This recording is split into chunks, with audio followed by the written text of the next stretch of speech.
Love. Adder of libido in the air. It is 8:45 a.m. Thursday morning in the IRT subway station at 50th Street and Broadway, and already 2 kids are hung up in a kind of herringbone weave of arms and legs, which proves, one has to admit, that love is not confined to Sunday in New York. Still, the odds. All the faces come popping in clots out of the 7th Avenue local, past the king-size ice cream machine, and the turnstiles start whacking away as if the world were breaking up on the reefs. 4 steps past the turnstiles, everybody's already backed up haunch to paunch for the climb up the ramp and the stairs to the surface, a great funnel of flesh, wool, felt, leather, rubber, and steaming aluminum, with the blood squeezing through everybody's old sclerotic arteries and hopped-up spurs from too much coffee and the effort of surfacing from the subway at the rush hour. Yet there on the landing are a boy and a girl, both about 18, and one of those utter, my sin, back-breaking embraces. He envelops her not only with his arms, but with his chest, which has the American teenager concave shape to it. She has her head cocked at a 90-degree angle, and they both have their eyes pressed shut for all they are worth, and some incredibly feverish action going with each other's mouths. All round them, tens, scores, it seems like hundreds of faces and bodies are perspiring, trooping and belling up the stairs with arteriosclerotic grimaces, past a showcase full of such novel items as joy buzzers, squirting nickels, finger rats, scary tarantulas, and spoons with realistic dead flies on them, past Fred's barber shop, which is just off the landing, and has glossy photographs of young men with the kind of Baroque haircuts one can get in there, and up onto 50th Street into a madhouse of traffic and shops with weird lingerie and gray hair dyeing displays in the windows, signs for free teacup readings, and a pool-playing match between the Playboy bunnies and Downey showgirls. And then everybody pounds on toward the Time Life building, the Brill building, or NBC. The boy and the girl just keep writhing in their embroilment. Her hand is sliding up the back of his neck, which he turns when her fingers wander into the intricate formal gardens of a Chicago boxcar hairdo at the base of the skull.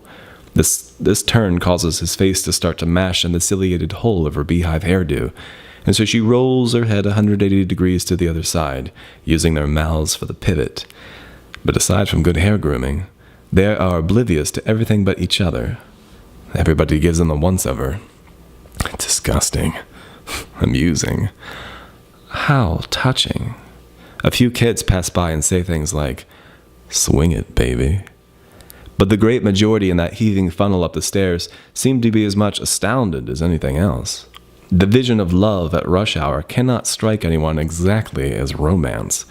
It is a feat, like a fat man crossing the English Channel in a barrel. It is an earnest accomplishment against the tide. It is a piece of slightly gross heroics, after the manner of those knobby, varicose old men who come out from someplace in baggy shorts every year and run through the streets of Boston in the marathon race. And somehow, that is the gaffe against love all week long in New York. For everybody, not just 2 kids writhing under their coiffeurs in the 50th Street subway station. Too hurried, too crowded, too hard, and no time for dalliance.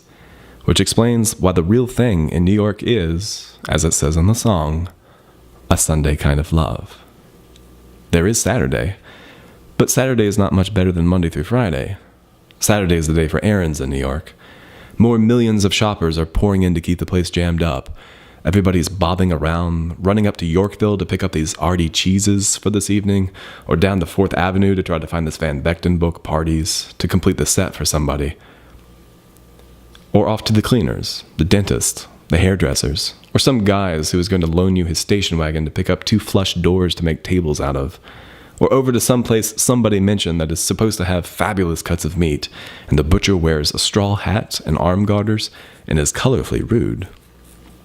True, there is Saturday night and Friday night. They are fine for dates and good times in New York. But for the dalliance of love, they are just as stupefying and wound up as the rest of the week. On Friday and Saturday nights, everybody's making some kind of scene. It may be a cellar cabaret in the village where 5 guys from someplace talk Jamaican and pound steel drums, and the Connecticut teenagers wear plaid ponchos and knee-high boots and drink such things as passion climax cocktails, which are made of apple cider with watermelon balls thrown in. Or it may be some cellar in the East 50s, a discotheque, where the Alabaster kids come on in sleeveless mink-sized jackets, tweed evening dresses, and cool-lit Modernismus hairdos. But either way, it's a scene, a production, and soon the evening begins to whirl, like the whole world with the bed spins, slithering in, slithering out. Worsted, piqué, grins, eye-teeth, glissandos, buffundos, tips, parlamps, doormen, magenta ropes, white dickies, mirrors, and bar bottles. Pink men in shawl-colored coats, hat-check girls, and neon peach fingernails, taxis, keys, broken lamps, and no coat hangers. And then, an unbelievable dawning. Sunday in New York. George G., who writes Z ads for the department store, keeps saying that all it takes for him is to smell coffee being made at a certain point in the percolation. It doesn't matter where. It could be the worst deathball hamburger dive. All he has to do is smell it, and suddenly he finds himself swimming, drowning, dissolving in his own reverie of New York's Sunday kind of love. Anne A's apartment was nothing, he keeps saying, and that was the funny thing. She lived in Chelsea. It was this one room with a cameo-style carving of a bored Medusa on the facing of the mantelpiece. This one room plus a kitchen, and a brownstone sunk down behind a lot of loft buildings and truck terminals and so forth. Beautiful Chelsea. But on Sunday morning by 10:30, the sun would be hitting cleanly between two rear-view buildings and making it through the old no-man's land of gas effluvia ducts, restaurant vents, aerials, fire escapes, stairwell doors, clotheslines, chimneys, skylights, vestigial lightning rods, mansard slopes, and those peculiarly bleak, filthy, and misshapen backsides of New York buildings into Anne's kitchen. George would be sitting at this rickety little table with an oilcloth over it. How he goes on about it. The place was grimy. You couldn't keep the soot out.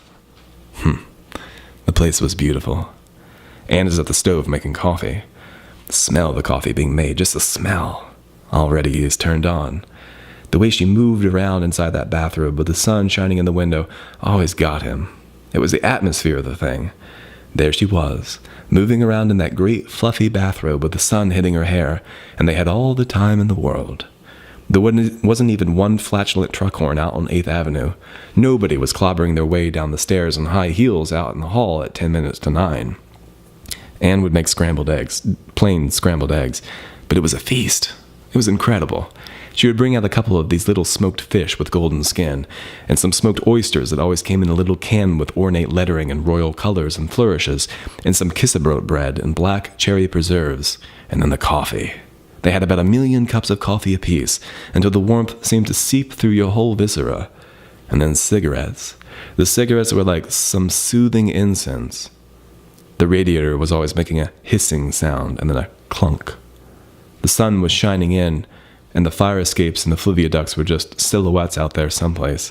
George would tear off another slice of kissebrot and pile on some black cherry preserves and drink some more coffee and have another cigarette, and Anne crossed her legs under her terry cloth bathrobe and crossed her arms and drew on her cigarette, and that was the way it went. It was the torpor, boy, he says. It was beautiful. Torpor is a beautiful, underrated thing. Torpor is a luxury. Especially in this stupid town. There in that kitchen, it was like being in a perfect cocoon of love. Everything was beautiful, a perfect cocoon. By and by, they would get dressed, always in as shiftless a get-up as possible. She would put on a big heavy sweater, a raincoat, and a pair of faded slacks that gripped her like neoprene rubber. He would put on a pair of corduroy pants, a crew sweater with moth holes, and a raincoat. Then they would go out and walk down to 14th Street for the Sunday paper. All of a sudden, it was great out there on the street in New York. All those damnable millions who come careening into Manhattan all week weren't there. The town was empty. To a man and woman shuffling along there, torpid, in the cocoon of love, it was as if all of rotten Gotham had improved overnight. Even the people looked better. There would be one of those old dolls with little flabby arms all hunched up in a coat of pastel oatmeal texture, the kind whose lumpy old legs you keep seeing as she heaves her way up the subway stairs ahead of you and holds everybody up because she is so flabby and decrepit. And today, Sunday, on good, clean, empty 14th Street, she just looked like a nice old lady. There was no one around to make her look slow, stupid, unfit, unhip, expendable. That was the thing about Sunday. The Weasel Millions were absent, and Anne, walking along beside him with a thready old pair of slacks gripping her like neoprene rubber, looked like possibly the most marvelous vision the world had ever come up with. And the cocoon of love was perfect. It was like having your cake and eating it too. On the one hand, here it was, boy, the prize, New York. All the buildings, the Gotham spires were sitting up all over the landscape in silhouette like icons representing all that was great, glorious, and triumphant in New York. And on the other hand, there were no Weasel Millions bellowing past you and eating crullers on the run with the crumbs flaking off the corners of their mouths as a reminder of how much angst and Welthusel you had to put into the town to get any of that out of it for yourself. All there was the cocoon of love, which was complete. It was like being inside a scenic Easter egg where you look in and the Gotham spires are just standing there like a little gym-like backdrop.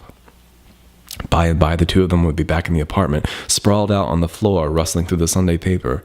All that even black ink appliqued on big fat fronds of paper.